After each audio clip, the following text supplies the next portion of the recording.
ఈవేళ మనం ఇక్కడ ఎంతో ఆకలి బాధతో ఇక్కడ ఉన్నాం, రోడ్డు ఎక్కాము. మనం వేరే ఉద్దేశంతో అయితే రోడ్డుకు రాలేదనేది మన గ్రామాల్లో కూడా మనం తెలియజేయాలని మీ అందరి తరపున నేను తెలియజేసుకుంటున్నాను.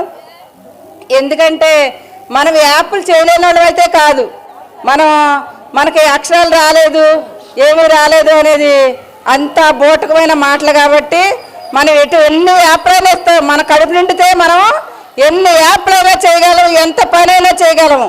ఇవాళ వాటి లిస్ట్ చూస్తే ఈ ఓటు ఎవరి దగ్గర ఉందంటే మన దగ్గర పరిగెట్టుకుంటున్నారు. ఆ విషయం మీకు అందరికీ తెలిసే ఉంటుంది. అమ్మ నాకు ఓటు ఐడి లేదు, నాకు ఓటు ఐడి నెంబర్ ఇమ్మని మన దగ్గరికే వస్తున్నారా లేదా సోదరీమణులారా? అందరూ మన దగ్గరికే వచ్చి ఓటర్ ఐడీలు అడుగుతున్నారు. ఎందుకని? మనం చేసిన పని అటువంటిది. ఇవాళ ఓటర్ లిస్ట్ని అటు మార్చేస్తున్నారు. ఎందుకు? వాళ్ళకి తెలియదు వాళ్ళు ఎక్కడున్నారో, వాళ్ళు ఏ క్రమంలో ఉన్నారో, ఏ డోర్ నెంబర్లో ఉన్నారో ఇప్పుడు వచ్చిన సచివాలయ సిబ్బందికి ఎవరికి తెలీదు. మనకు తెలిసినంత విధిగా మనం చేసే పని, మన పనిలో మనం ఎంత బాగా చేస్తామనేది మన అందరు ఆఫీసర్లకి తెలుసు. కాకపోతే ఏంటంటే వాళ్ళకున్న ఒత్తిడిని బట్టి మనం ఒత్తిడి చేస్తున్నాం. వాళ్ళ మీద మీరు తిరగబడి ఎవరో మాట్లాడాల్సిన అవసరం లేదు. మన ఉన్న డిమాండ్లని మన నాయకులు మన వెనకలుండి మనల్ని నడిపిస్తారు.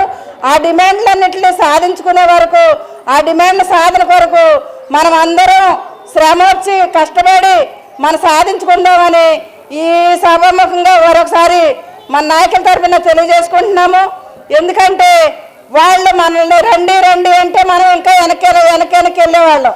ఇప్పుడు వాళ్ళ పిలుపు ఎంత మంచిదో మనం గర్వించుకున్నాం. ఎందుకంటే వాళ్ళు అడుగుతున్నారా లేదా, నాయకులు ఎన్నిసార్లు వెళ్ళారు చర్చలకి, మనకు జీతాలు పెంచుతున్నారని చెప్తున్నారా?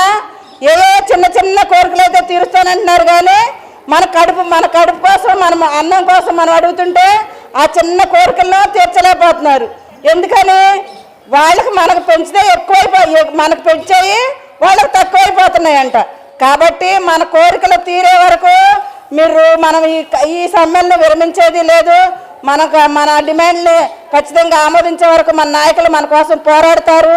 పోరాడిన ఆ ప్రతిఫలాన్ని మనం అనుభవించే వరకు మన కోసం మన వెనకాలండి మనం ఎన్నంటి తంటి ఉన్న మన నాయకులకు ఒకసారి జైలు చెప్తాం. జిందాబాద్ జిందాబాద్ జిందాబాద్ జిందాబాద్.